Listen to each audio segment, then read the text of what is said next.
You don't often see the Benko Gambit played at the highest level of chess, because in the words of Hikaru Nakamura, it's garbage. Now, he said this quite flippantly. He was doing a review video with Levy, aka Gotham Chess. I'll link that video down below. They were ranking openings and they talked about the fact that the Benko is kind of garbage, especially for beginners. Basically, you're giving up a pawn, so it's considered quite dubious, especially when you're playing a strong opponent who knows how to consolidate, squash your counterplay, and then say, hey, what's going on? I'm a pawn up. So why did Firouzja play the Benko Gambit against Hikaru in this game? Well, it's super aggressive, it gives chances, and Firouzja loves that. So the game starts out like this. Hikaru had white, and now b5 starts the Benko Gambit. Hikaru accepts, and he accepts the second pawn after pawn to a6. So this game was played in the Crypto Cup, the FTX Crypto Cup 2021. It's a rapid play game, so both players mixing it up here.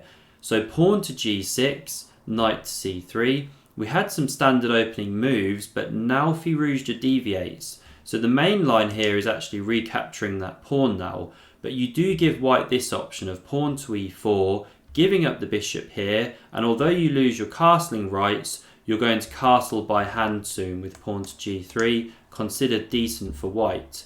So instead of this, Firouzja goes bishop to g7, and we'll see this delay of the capture of the pawn on a6. Really fascinating how he plays this.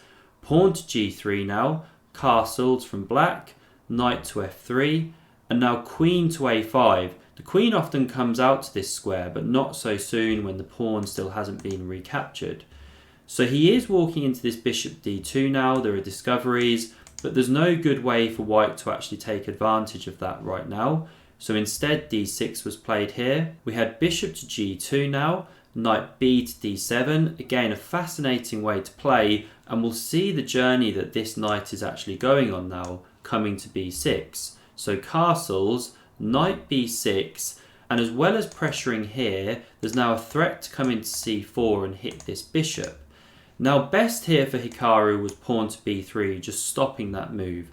I suspect he didn't play like this because after queen takes on a6, pawn to e4 defending here, and pawn to c4, now black has something to bite on with this early c4 push, supported for the knight. Now this is still decent for Hikaru after a move like say rook to c1 or rook to b1, but maybe he just didn't want to give this pawn structure for Firouzja to bite on so early. So instead of going pawn to b3, he played queen c2. I don't love this move because you're letting the knight jump into c4 now. Now not straight away. First Firouzja takes the pawn on a6 with the queen. He goes with the queen because now there's no more discoveries here, so you really are threatening to win this pawn, which is attacked by both your knights. So e4 defends that pawn, and now the knight jumps in. Now Hikaru kicks that knight, but it's not quite the right move order. So you're giving up this bishop. Firouzja just won those dark squares, and you've just weakened this c3 square now. So knight to g4 was played. Very standard idea to open up this bishop and prepare the knight to come into e5. And now best for Hikaru here was actually playing knight to c4 immediately. It controls these key squares of a5 where the queen wants to come back to and pressure c3. It also controls this e5 square.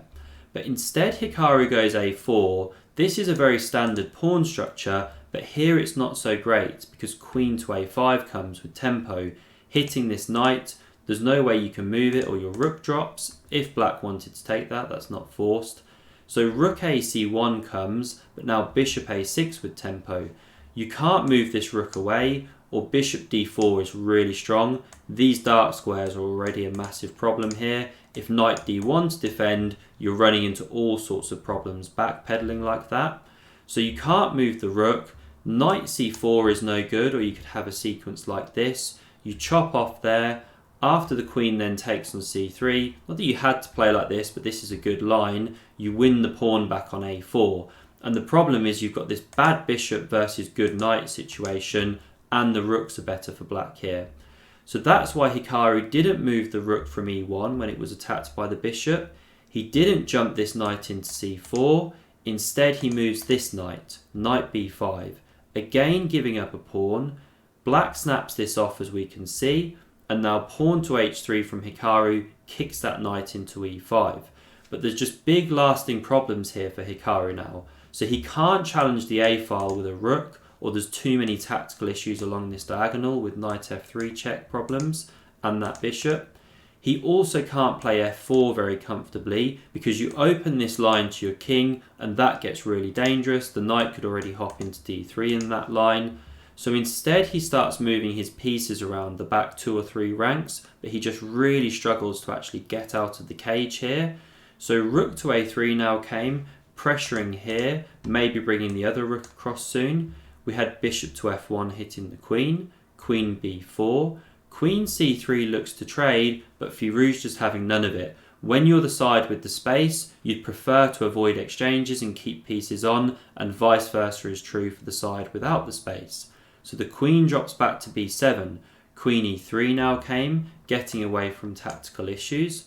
We had rook a2 now from Firouzja, so he activates to that second rank, really dangerous for white. Bishop e2 looking to cover these key squares. Now rook b8, more pressure here.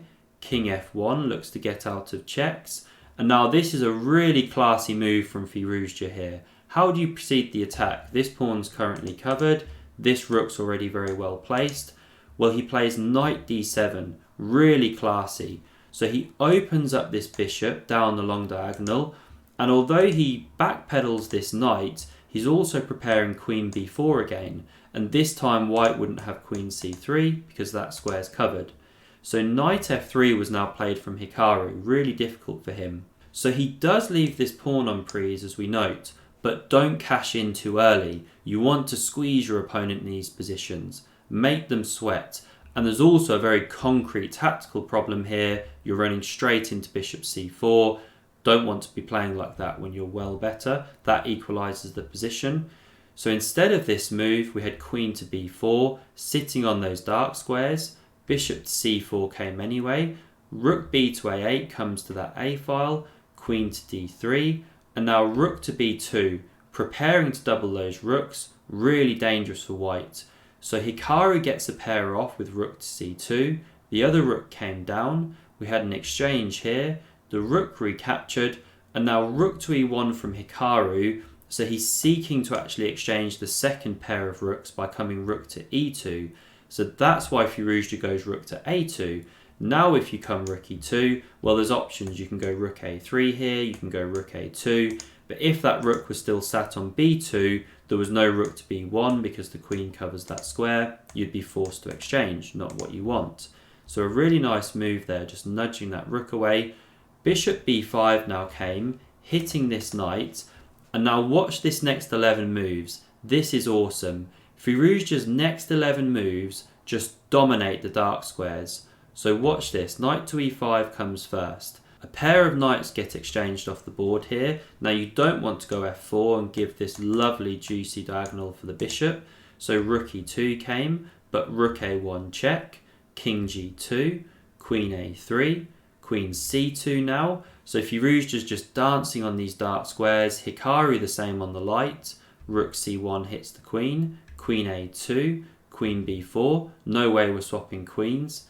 Bishop to c4. Queen c3. He's just edging his way in here. Rook to e3. Queen to d4. Bishop f1. And now even king g7. The king completes this dance on the dark squares. Just beautiful stuff. Queen to e2 now. Queen to a1, more pressure now along the back rank. Queen a6, please swap the queens with me, Firouzja. No chance. Queen to b2, queen e2, and now finally Firouzja breaks the symphony off. He plays rook c2, no more dark squared moves, but the position is just crumbling now. That queen has to move. Queen a1, bishop d3, and now the rook comes to the back rank. And these pieces are just getting all in knots, as we can see. Huge checkmating problems here. Rook e2 was played. We had rook h1, setting up mating threats here. So the queen gave the king some room. We had queen f1 check anyway. King f3. And now look at these pieces. Look at that, just all on top of each other. So awesome to see. Firouzja hoovered up this pawn. There's still massive checkmating problems. Queen g5 gave the king some room, but rook d1 hits the bishop, and rook e3 was the final move of the game. So it protects this bishop, but now it's mate in 4. So simply queen h1 check attacks that king. If you come up to g4, then h5 is killing. And if you come back to e2, well, now we have this move bishop to c3. You're threatening mate with the rook here and here. Too much for white to cope with. Hikaru threw in the towel. Awesome dark square domination from Firouzja there. If you enjoyed this video, then do subscribe to the channel to never miss another, and see another amazing Firouzja game, click here. Thanks very much for watching, and see you soon.